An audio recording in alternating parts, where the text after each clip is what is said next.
Welcome to Psalm 78. Generations shall praise the Lord. It begins, and I'll read a few verses in Greek. Synesios to Asaph. Prosechete leos mu, to nomo mu. Klinate to us imon, is tarimata tu stomatos mu. A contemplation attributed to Asaph. Take heed, my people, to my law. Here the Jews are under the laws of God given to Moses on Mount Sinai. We as Christians have the law of Christ, which is way different. We don't have to do all these dietary laws and things that the Jews did in the Old Testament. But the law of Christ is loving your neighbor and an attitude of the heart rather than just actions. Well, the actions or works prove your heart, really. And this is what the New Testament is all about. Not just doing the things of that you're supposed to do or of the law, but your heart isn't really towards God. Nobody would know that because nobody can read your heart, but God can. And with Christ, God knows our heart. Jesus came to tell us that God is involved in us in all kinds of ways. He looks at the heart of a man, not in his actions, although the actions do prove the heart, and it goes into that, I think, in James. Then it continues, klinate, where we have the word recline, comes from that. Lean your ear to the words of my mouth. And here we are reading them, not listening, but basically those words are coming into us. And now as a quotation of Matthew 13:35, it says, I will open my mouth in parables. I will utter riddles from the beginning. And in the New Testament, it says, I will open my mouth in parables. I will bellow things being hidden from the founding of the world. And Jesus uses this to explain using parables, how it was prophesied. As many as we heard and knew them, and our fathers described to us. Now, I'm not exactly sure. I will open my mouth and utter riddles. Now, I'm not exactly sure what they heard and what they consider at that time, before the parables of Jesus, our fathers described to us. But apparently, I suppose if you looked in the Old Testament long enough and close enough, you might find these parables, maybe more towards the book of Proverbs. They were not hidden from their children for another generation, but are reporting the praises of the Lord and his dominations and his wonders which he did. Dynastia, we have dynasty, comes from that word there. They're not hidden. These things of the Bible are not hidden. People can read them all over the world, which they do. Now, how long in the future this continues, if printed Bibles are pretty much extinct, as far as there are no more printed Bibles, hardly any. I no longer print a Bible in the thin Bible paper. Yeah, I can still get them printed in 8.5 by 11, soft bound. I have the 3 volumes of 13 pounds, and that's something you'd want to take to church. Everybody now is going on to the computers and the tablets and phones to read the Bible. But if electricity stopped of some sort, or somebody designed a new type of internet where you couldn't read the Bibles, it may be a long time where you wouldn't have the Word unless you did have a printed edition somewhere tucked away. I a lot of times feel that this is who is going to be maybe listening to these videos in the far future. I have people that have written me and say, well, why are you doing these videos? You don't really have very many people watching them. And trying to discourage me, I suppose. Yeah, it would work, except for one thing, and that is that God tapped me on the shoulder and he said, I'm listening.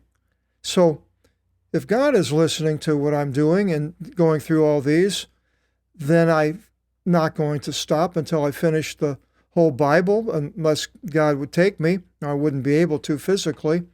And hopefully that maybe in the far future, or long after I'm gone, maybe hundreds of years, 1,000 years, these videos will be seen to people that don't have anything, don't have it. And then all of a sudden they see this, and not only do you have my voice going through and explaining things, but you actually have the Greek original and the English, which to me is a real prize to have. A lot of people love them. The Bibles I did have, the leather Bibles, and can't get them anymore. I've had people write me and trying to buy them, and they're going for $1,000 on eBay. So there are those people that think these are worth something, and there are quite a few of these videos out. Hopefully God will preserve them somehow for the future, and maybe trying to think of the future of what people may be like and not having heard the word of God. One of the kings of Judah, Israel, when they were cleaning out the temple, they brought to him the scrolls that they found, and he had never read any of the law. And he said, we haven't been doing any of this. So he changed, I think it was Josiah, and he had a reform, and they started doing all these things. Well, there may be a time in the future of a Josiah, and he'll find these. That's sort of something I think about. Whether or not it happens or not, I don't know. Maybe it's a fantasy. It's a good fantasy. We can fantasize. It's free. For he raised up a testimony in Jacob. Now, what raising up a testimony in Jacob and put a law in Israel, it could be referring to the law on Mount Sinai, which he gave charge to our fathers to make them known to their sons. But the raising up a testimony, I always think when I see that word of Jesus in the resurrection and his testimony to the world, that he came from the Father, he's a true alien, to make them known to their sons, so that another generation should know. The sons being birthed, who I'm pretty much more or less just referring to in the future, and they shall rise up and report them to their sons, that they should put their hope upon God. And the future people that maybe no longer Christ is in a different way. They are in a period of tribulation, of more or less. I'm not exactly sure what type of situation they could be in, but the hope upon God.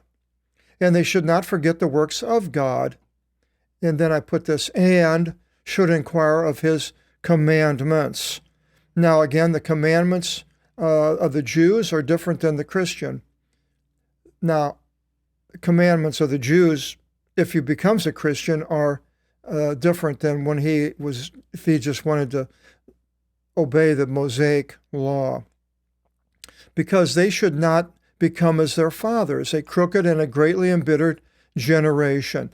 Now, where we have this coming out, I'm not exactly sure, because at the time of David, if this was written then they were in a crooked and greatly embittered generation, although it may be talking about the ones that were in the wilderness.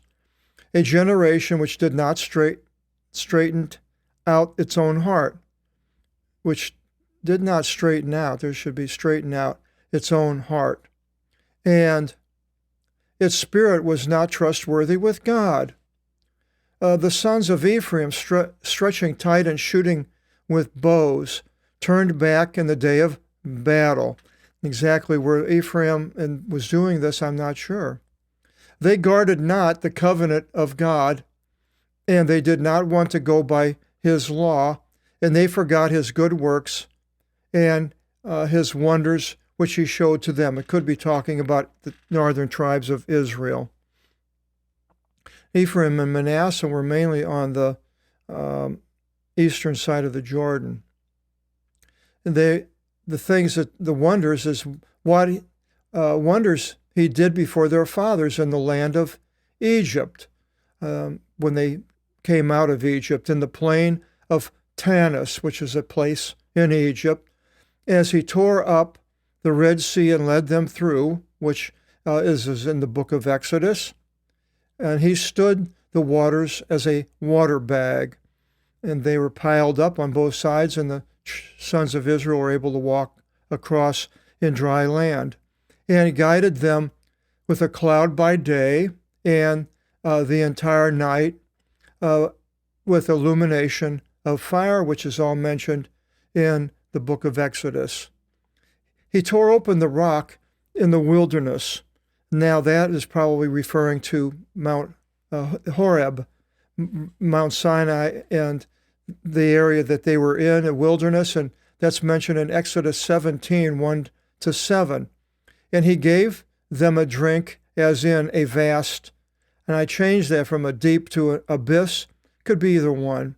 Water generally with the deep, and abyss with land, but the bit aviso is the Greek word, and so if you used abyss, then this should be highlighted. And he brought water from out of the rock and let it down as rivers of water, and that's when Moses struck the rock. And they proceeded still to sin against him in the wilderness. They greatly embittered the highest in a waterless place. And they tested God in their hearts to ask for foods for their lives. This is all in Exodus, and then even some of it goes into Leviticus, Numbers, and Deuteronomy of their time in the wilderness. And they spoke ill of God and said, shall God be able to prepare a table in the wilderness? Where is he going to find food? Now, he did find the food because of, we'll find out here, two things, manna and the quail. And then it goes back to the water. For when he, that is Moses, struck the rock, and there flowed waters and rushing streams inundated, shall also he be able to give bread or prepare a table for his people? So they saw what God did with Moses, but then they're still questioning, is he able to give us bread? On account of this, the Lord heard, and he was raised in anger, and a fire was lit in Jacob, and anger ascended upon Israel. And Jacob is the same as Israel, same person. For those people, they did not trust in God, nor did they hope upon his deliverance.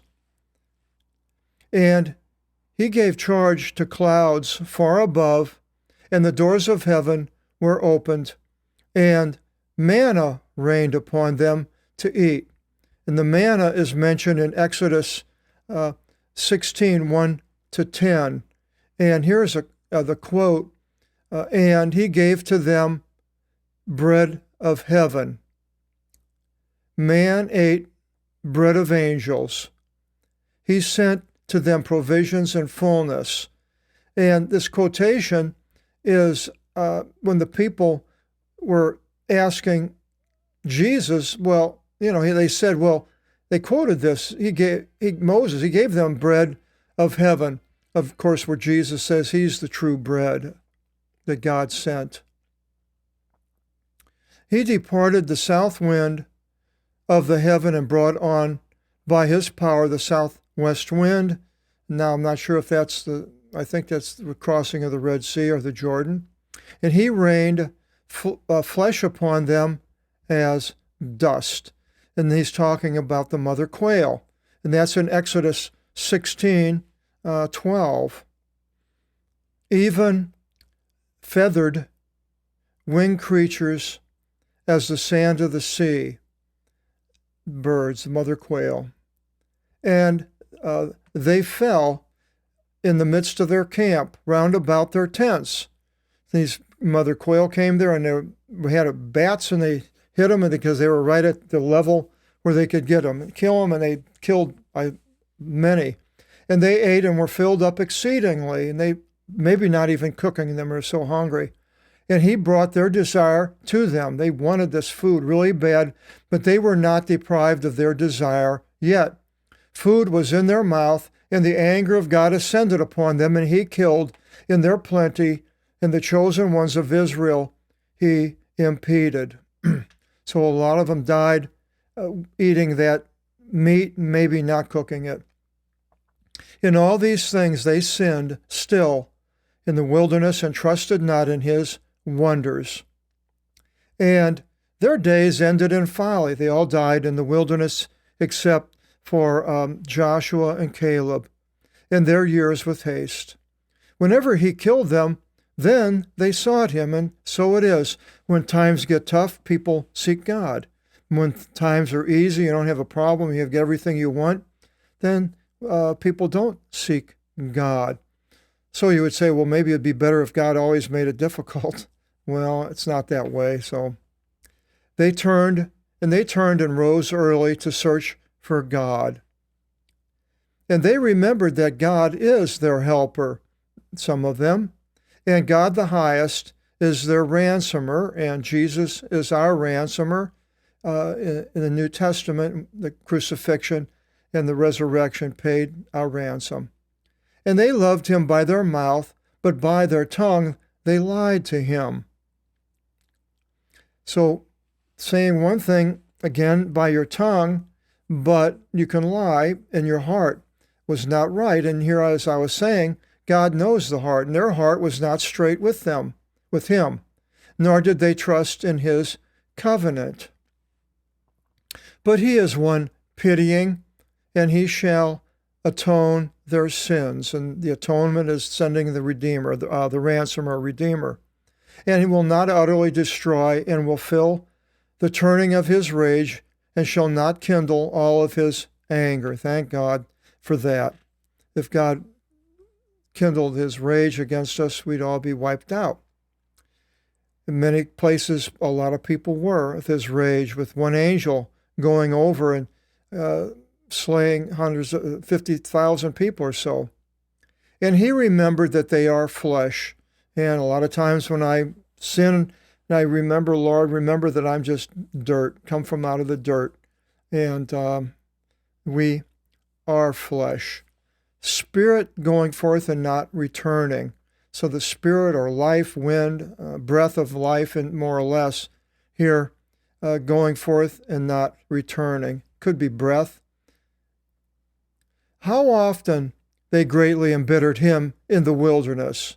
And that's mentioned all throughout the first, second, third, fourth, and fifth book.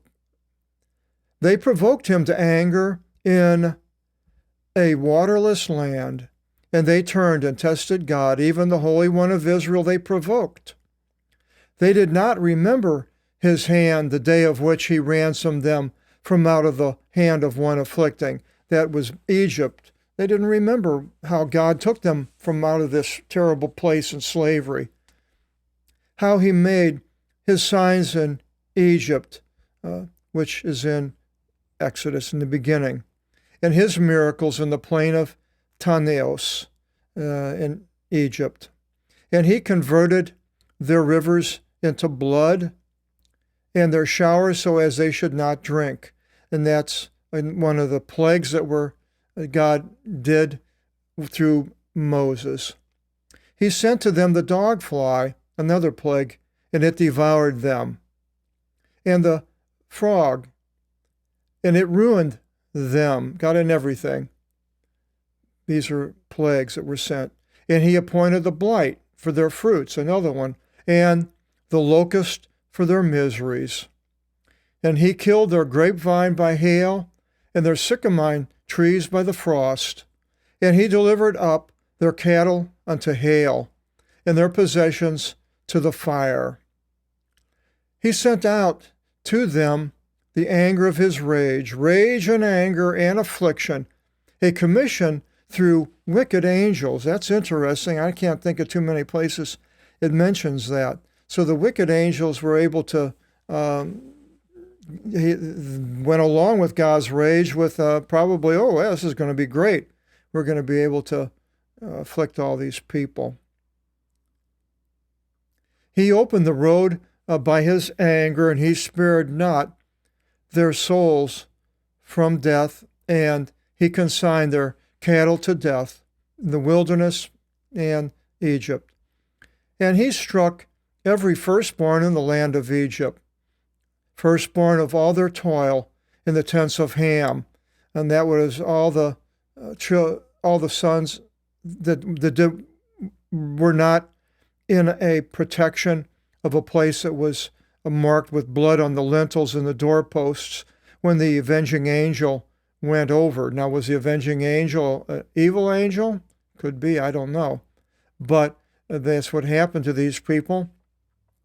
And all the firstborn mainly of the Egyptians were killed because the Jews all put the blood on the lintel and the doorposts at the door, on the top and the lintel and the doorposts. They put this blood from the lamb.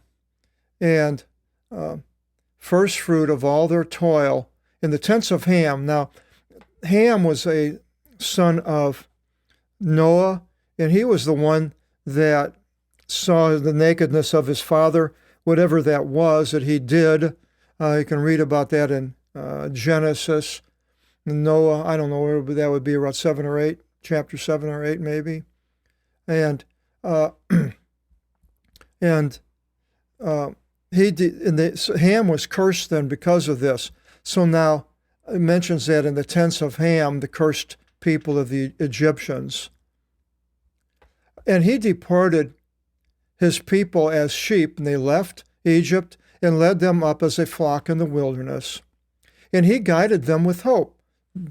Hopefully they were hoping, and they were not timid. They left, and the sea covered their enemies, the Red Sea, covered over the Egyptians when the Egyptian army went after, and the Pharaoh said, what do we do letting all these people out? We need slaves.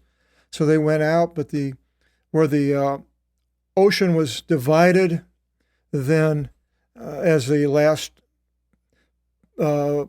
person of Israel came on the dry land, the army of the Egyptians had already went into that area, and then God told him to use his rod, and then the sea, all the water came and inundated and covered all the Egyptians. They drowned. And he brought them unto his sanctified mountain, and that would be Mount Horeb, where Horeb is a large area. Well, actually, Sinai is even larger. Mount Sinai is one place, in one peak in Horeb. This mountain, which his right hand acquired, controlled, and he cast out nations from their face and allotted them by a line of inheritance. So this is now as Joshua went in there and they fought these Canaanites, took over the land, and were allotted by throwing lots. The different tribes were given different areas. And he encamped the tribes of Israel among their tents of the Canaanites, and they tested and greatly embittered God the highest by not killing and getting rid of all the Canaanites. And his testimonies they did not keep, right away going into idolatry of the Canaanites. They saw their gods, and a lot of times they would take them and use them, Baals, and it talks about that in Judges, where the last judge, I think it was one of the last judge, it was he had idols that he took out of his master's home, and you read about that. I think it was the second to the last, the Levite. And they turned and annulled, as also their pateras, fathers, paternal, were converted into a crooked bow, in figure of speech. a crooked bow, I suppose, would be, instead of straight up and down, it would be something and you're trying to pull it, but it's like crooked and it's not going to work, not going to bend right. And they were bent away from God. Not a good place. And they provoked him, God, to anger in their hills. Probably it's referring to their idolatry on these sacred hills, that they had these trees and they did these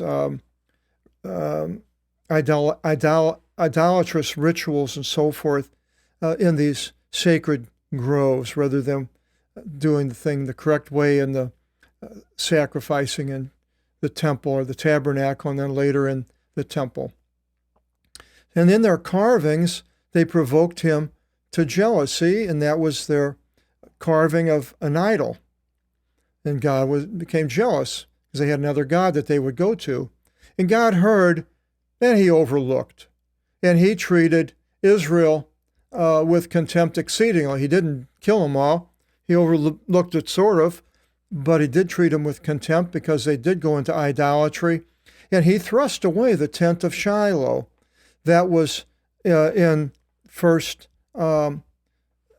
Samuel chapter 5, where the tent in Shiloh was ruled over by Eli and Eli's crooked sons, and they took the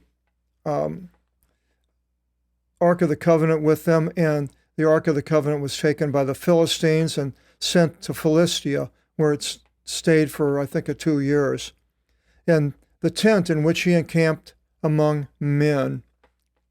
And he delivered up their strength into captivity, and their beauty into now the hands of the enemies. Now, this could be a later time that this was written, after the captivity by Nebuchadnezzar or Sennacherib and these other Assyrians and Babylonians.